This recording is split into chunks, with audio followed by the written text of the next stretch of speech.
everyone, Omogonix here and welcome back to a brand new video here on the channel. So for the last few days I've been wanting to find time to record part 17 to my Godot horror game tutorial series, and today I finally found time to record it. And do you want to know what I just realized? So when it comes to backing up most of my game projects, I have no problem with that at all. After my previous PC stopped working recently, I wasn't worried about any of my current game projects that I've been working on, because they're all backed up and safe. However, out of all the projects I've been forgetting to back up, guess which one that was? My Godot horror game tutorial series project. And I only just realized that just before I was going to record today. The reason as to why I only just realized is because, like I said, I'm usually very good with backing up projects, so I was just thinking in my head that I had been backing up that tutorial project too, but nope. Now, the reason as to why I was forgetting to back up my tutorial series project is because I usually don't back up my tutorial projects. Most projects that I use for my tutorials are usually just throwaway projects that I make to teach how to do stuff in. You might notice with a bunch of my Unity and Godot tutorials that I'll use the same project for a bunch of tutorials, because they're usually just throwaway projects. Now, because of how my brain works like that, where I back up my regular game projects but then don't back up my tutorial ones, I guess that's what contributed to me forgetting to back up my horror game tutorial series project. From now on, I am going to make sure that any project I make for a tutorial series does get backed up. When it comes to projects I use for individual tutorials that get done and dusted with in a singular video, I don't care if I lose those, but my tutorial series projects, I don't want to lose any of those again. So from now on, I am going to take better care in backing up any future tutorial series projects.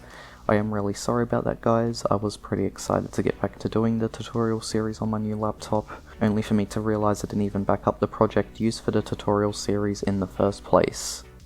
So where do we go from here? Well, to make it up to you guys, I am going to be doing a brand new horror game tutorial series, which will be more advanced, so I hope you're all ready for that, since I do want to start planning that out soon, so I know exactly what I'm doing for the tutorial series. And yeah, whilst it is kinda crappy that I can't continue on with my current Godot horror game tutorial series project, there are still better things to look forward to and many more tutorials of other kinds to come.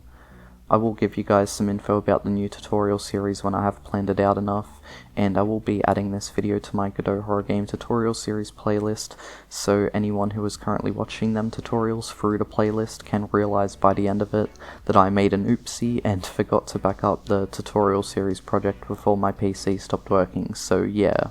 One thing that really sucks about this whole situation is that this tutorial series was getting quite a lot of views.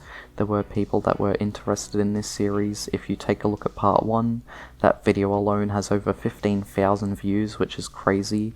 And when I realized that my tutorial series project is now lost, one of the first things I thought about was all the people who had been watching the series and who would now be disappointed to see that it's had to come to an end before it completely finished. Now, to be fair, I was really starting to close in on the end of the series.